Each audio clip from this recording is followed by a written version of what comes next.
Jika kita lihat saat ini, sebagian besar negara di dunia menggunakan sistem demokrasi dalam sistem politiknya, yaitu termasuk Amerika Serikat, Cina, Rusia, Prancis, India, Pakistan, dan termasuk juga Indonesia.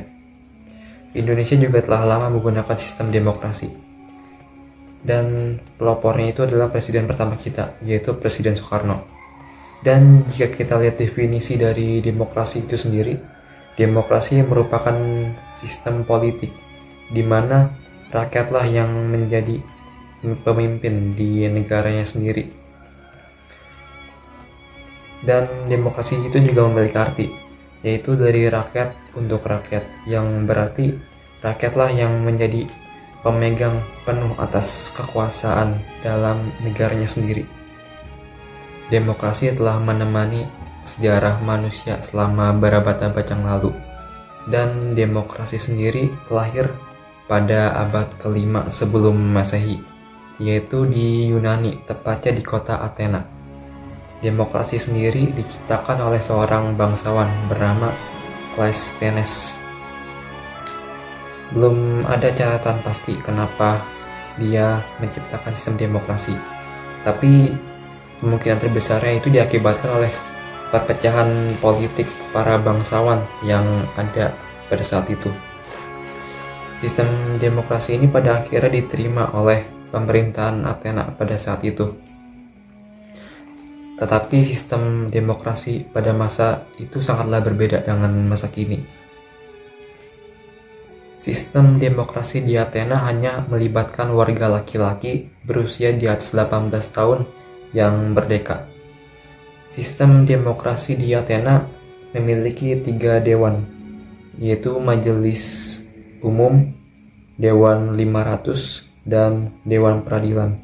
Majelis Umum sendiri memiliki fungsi, yaitu memberikan kebijakan kepada Athena. Dan jika ada orang yang memiliki syarat untuk berpartisipasi dalam demokrasi, mereka bisa memberikan sarannya atau pendapatnya kepada Majelis Umum. Lalu ada Dewan 500. Sesuai namanya, dewan ini memiliki anggota sebanyak 500 orang. Mereka memiliki tugas, yaitu menyiapkan rapat majelis umum, dan mereka juga memiliki fungsi, yaitu menjalani tugas administrasi. Lalu ada Dewan Peradilan. Dewan Peradilan sendiri memiliki tugas untuk menyelesaikan masalah hukum yang terjadi di Athena. Dan dalam pemilihan anggota dewan sendiri itu terbilang unik dan berbeda dengan sistem demokrasi yang ada sekarang, yaitu pemilihannya ini menggunakan sistem undian, yaitu bagi siapa saja orang yang memenuhi syarat dan mau untuk menjadi dewan, maka mereka bisa mendaftarkan dirinya dalam mencalonkan diri sebagai dewan. Dan setelah terkumpul seluruh calon, maka diadakanlah undian, dan bagi orang yang terpilih maka dialah yang menjadi anggota dewan selanjutnya. Ada banyak kritikan yang terjadi, dan kritikan yang paling menonjol adalah kritikan dari Socrates, yang saat ini kita kenal sebagai bapak filsuf dunia.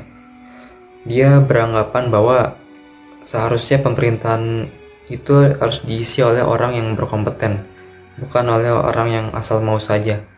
Hal ini dikutip dari pernyataan dia yang mengatakan bahwa jika saja kita berada di dalam sebuah kapal, maka siapakah yang akan kita jadikan sebagai nakodanya?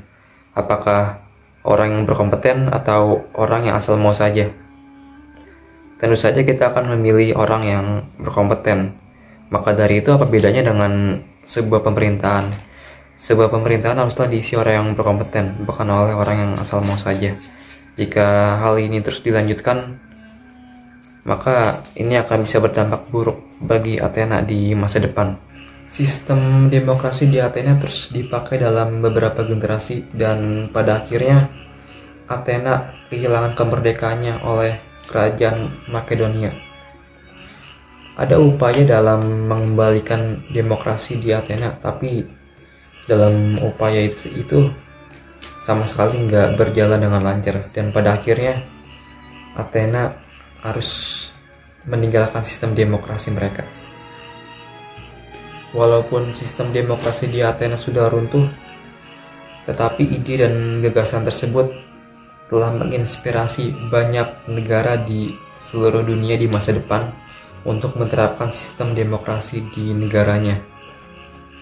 Banyak faktor-faktor yang menyebabkan banyak negara yang beralih ke sistem demokrasi. Salah satunya itu adalah faktor revolusi. Revolusi banyak terjadi di sekitar abad ke-19 dan abad 20. Dan dalam revolusi tersebut, pada akhirnya mengubah dari negara tersebut mengadopsi sistem monarki menjadi sistem demokrasi. Salah satu contohnya adalah Prancis. Dulu Prancis dipimpin oleh pemerintahan monarki. Lalu pada akhirnya revolusi Prancis terjadi, yang pada akhirnya membuat Prancis menjadi salah satu negara di Eropa pada abad itu menjadi negara demokratis.